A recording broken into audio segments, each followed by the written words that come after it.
Good morning and welcome to the Deadline Press Agency roundup of today's news in the Scottish press. It is Wednesday the 28th of October. I'm Rory Reynolds. And I'm Oliver Farrimond. Let's start with the Daily Telegraph today. On the front page, the expenses files. MPs will no longer be allowed to claim for a mortgage on their second home, and nor will they be allowed to put family members on the payroll.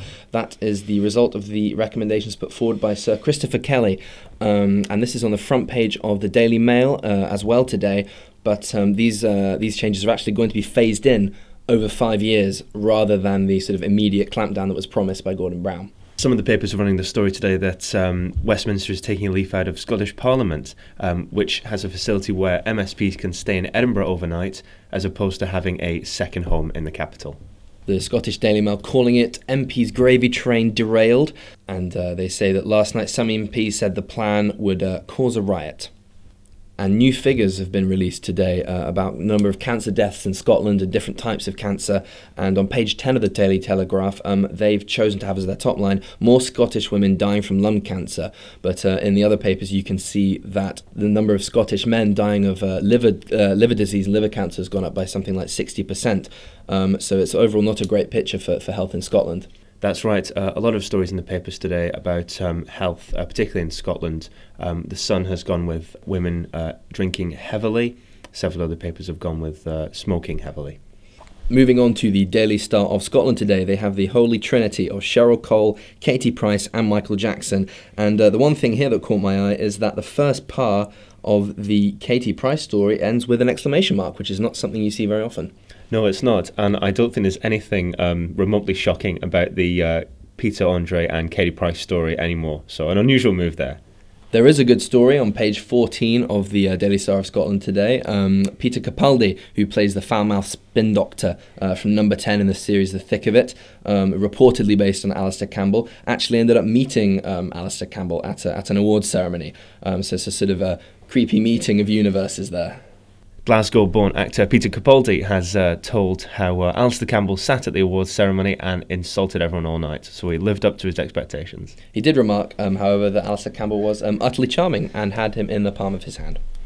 On the front page of today's Daily Record, pirates. This is a story that really began last year with the hijacking of an American ship off the coast of Somalia, and a British couple now have been reportedly seized by 13 heavily armed Somali pirates near to the Seychelles.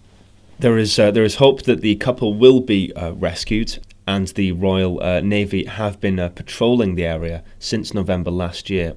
Sources in the pirate lair, and I'm probably going to pronounce this wrong, Haradher in central Somalia, said the couple are already on their way. And Haradher, probably saying that wrong again, but that's the pirate enclave, a sort of lawless town which is run by pirates. It's exciting but scary stuff. On page 4 of the Scottish Daily Mail, the leader of the Scottish CBI has criticised Alex Salmond and the SNP for what they perceive to be anti-business policies, citing in particular the Scottish alternative to PFI, the Scottish Futures Trust, and the questions over the high-speed rail link. Despite the SNP-led government courting big business when they first came to power, Ian McMillan, the CBI's chief, has said that they haven't helped themselves and bullied the drinks giant Diageo when they axed 400 jobs in Scotland. On page 10 of The Scotsman, a great picture story. It's a 10-foot great white shark that's been pulled out of the water with enormous bite marks on either side. Shark experts have speculated that the shark responsible for attacking the smaller shark must be 20 feet long, and that's only 5 feet less than the fictional mega shark that is Jaws. Bad news for Australia's surfing community and for anyone who finds sharks really, really frightening. On page 6 and 7 of the Scottish Sun today, big spreads on Scotland's underage booze shame. Scottish Sun investigation has found that almost 4,000 kids ended up in hospital. That's under 16-year-olds after drinking excessively. And they've said that some of them are as young as 9 years old. This story comes as figures from the government have shown that in Scotland, liver and lung damage is particularly severe, much worse than the rest of the UK. The Sun are calling these young teenagers pocket money boozers, and they've blamed the cheap price of alcopops on heavy drinking. Page 19 of The Sun, and there's a funny story where a woman in Govan in Glasgow found a coffin at a bus stop, and she said she didn't stick around to find out if anyone was in the coffin, but she hopes they won't. As anyone who's looked at today's Scottish papers has probably realised, there's a few really good stories that all the papers have got a different spin on. But on this day, the Times have rolled out a really great exclusive on the front page about Andre Agassi, saying that apparently as his marriage to Brooke Shields was coming up and his form was failing, he turned to smoking crystal meth. The Times don't have the exclusive brand very often, but it's well-deserved here, a good showbiz scoop. One of the big stories of today is the Scottish crime figures, which came out yesterday. The Times, on page 18 and 19, is saying that people have lost faith in the justice system. The figures have shown that the perceived risk compared to the actual risk is much higher.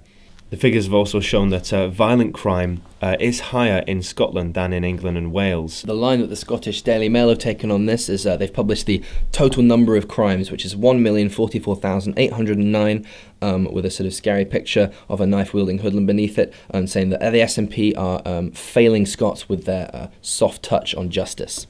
Page 11 of the Herald today, the plans for a super hotel in Haymarket in Edinburgh have been derailed by Scottish Government ministers. They've pulled the plug on the £250 million development, and this would be a 17-storey luxury hotel in Haymarket. The Edinburgh Chamber of Commerce have said that this is a real setback for the city.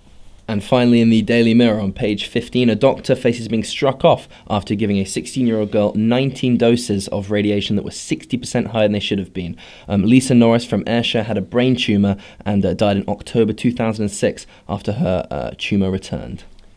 Lisa's parents, Ken and Liz, are now taking legal action against NHS Greater Glasgow.